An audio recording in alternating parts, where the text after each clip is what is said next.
we're flagging, so I got something for you before you do that. Okay, so I want to tell you guys some more stories from my childhood.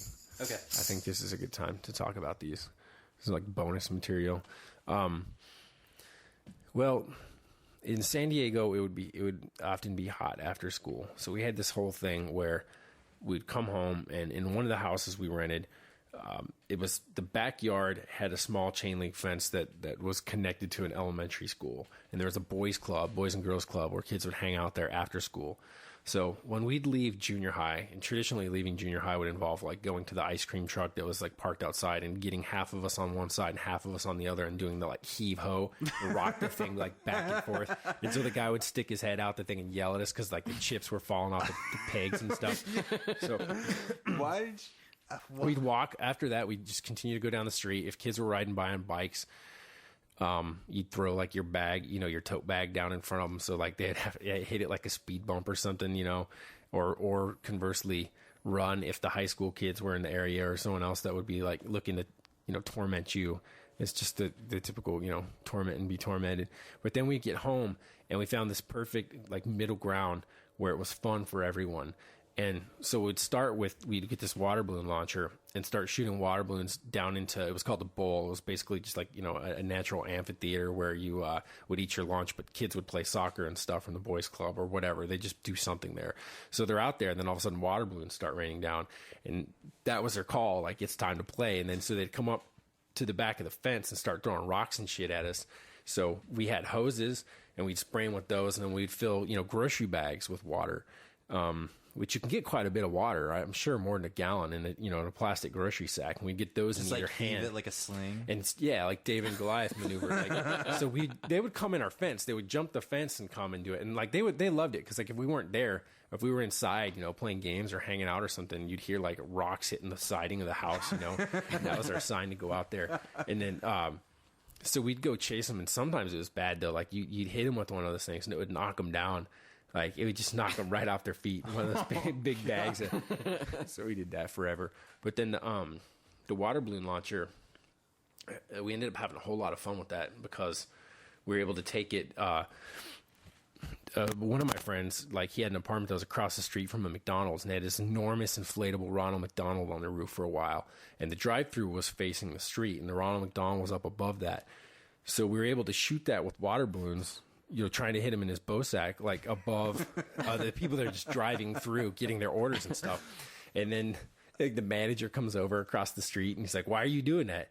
Like, "Because there's a giant Ronald McDonald on the roof, dude. And we want to hit him in the bow sack with water balloons." "What do you mean, why we're doing it?" And he's like, "Well, it's fine. I already called the police." And then the water balloon thing led to more trouble because outside of another friend's dad's house, he had like, his parents were separated. These brothers, I talked about these brothers. Yes, you have. And then skin farting on their youngest brother, and how the one actually pulled his pants down and farted across the dinner table after the dad had just set the table. But these guys, so they're at this house, and it was called the Be-All Field. It was just like a ball field, and adults would play like softball and stuff there in the evenings. So then we just launched the water balloons, up across the street and into their softball game the whole time. Wait, can I ask, what is a water balloon launcher? It's a 3-person launcher, right? You take it's a 3-person thing where it's made of constructed like surgical tubing, and it has like basically, so 3 people, one person each holds the end. You basically act as posts. You can also put them on metal posts if you want. And then you stretch back the surgical tubing as far as you can, and there's a pouch to put the water balloon in that it rests in. And this is a giant slingshot. Yeah. You pull it back about 7 or 8 feet and let it go. And so we'd start doing that, launching it onto the people playing at the Be-All Field. And then it's straight down the street. They're pretty fun to do horizontally. So like you'd time it, you'd have a spotter out on the sidewalk, and then you'd be down like down the lane they lived in, and he would tell you when the cars were coming, and then you try to hit the cars like directly from the side. Why were you such a hellion when you were a kid? That's the thing. Well, because how there's this like mix. Some people react to it really negatively. It's like I'll talk seriously about something, and then I'll just some ridiculous joke or seemingly inappropriate. It's like, that's just pretty much. And other people I've heard like think that it's affected or it's fake, that some part of it's fake, but that's just like how it's always been. I mean, my dad was a total raging alcoholic up to a certain point in my youth.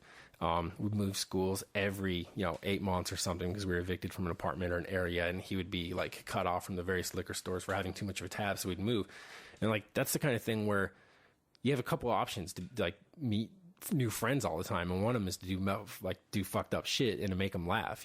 It's like the quickest way to get in with a new group of kids when you're so that was just very normal. And it just seemed like, I mean, half the time there's no one watching you or something, latchkey kid or something. And then at the same time, it's like I'd be serious in school and I'd want to learn too, but you just go back and forth between the two. And so that seemed normal, but it was fun. Yeah. Like, it's just what you would do. Yeah. No, I mean, everyone knows a kid like that. Beavis or Butthead. Yeah. But I eventually stopped. It was kind of funny. Like, so I was like one referral away from going to the reform school called Chaparral in the area. And that's like where, gang members, drug addicts, like serious cases, like not people who just do stupid ass shit. Like decide that you want to make a campaign for the student body elections for someone who isn't actually running, and put up posters everywhere of like, vote for, like, the guy's nickname was Craw, vote for Craw, he talks no slaw, and like all just random Vote for Craw, he talks in slaw. So for a bunch of stupid stuff like that, and some of my teachers are like, dude, you'll go far if you cut the shit out, like why do you, they would always do the same thing. Why do you do this? Because I had one time, remember, it was like dart club in junior high. Yeah. And the principal was a British guy, and he, in his own time, he didn't have to stay after school. He just decided, I'm going to get some kids into darts. Like, I really like darts. And we'd get in there, and there's this tradition, and he'd be like, let's play some darts. That doesn't sound very British, but it would come out like darts. And he got us, like, I'm sure at a loss to himself, he would buy like nice dart sets and sell them to us for cheaper so we can afford them. And he'd always buy this enormous bag of popcorn. It was like a hefty trash bag full of popcorn. And I'd be having fun playing darts, and then all of a sudden I pick up the bag of popcorn and just like open the top and just throw the whole thing like up in the, and I don't know why I did it. And then he would ask me, he's like why would you do this? Yeah. Part of it is just being, there's something about being a young male, like, that was junior high, to be fair. Yeah. There's something about being a junior high age male. Just the impulsiveness. I mean, I just remember just like growing up doing like the dumbest shit possible, that as soon as you do it, like the moment that you do it, the first thing you think is like, oh, why did I do that? Yeah. Like, you just, I don't know what's wrong with like the young male brain. Not that like the older male brain is any better, but at least we like are willing to stop and think about something before we do something incredibly stupid. Well, you know how it is. I mean, we're talking about like there's another set of friends we have where it's like dangerous to be with them somewhere because they'll just start like talking the kind of shit that's going to get them beat up, and like you're there with them. Like I would, like, that was never my problem at all. Yeah. It's like always a matter of, for the most part, it's like, how can you do something and not get caught? Which goes against the story I just gave you with like doing it in front of the principal's face, but like. But there's that. But yeah, I think it's just like flirting with trouble, like wanting to do what you're not supposed to. It's instantly more entertaining than something that's expected of you or whatever. Yeah. So back it's to like take it. It's like the kids, when you ask him, who would you want to play as, the Federalists or the Anti-Federalists? Oh, the Anti-Federalists. Yeah. Why? Because it's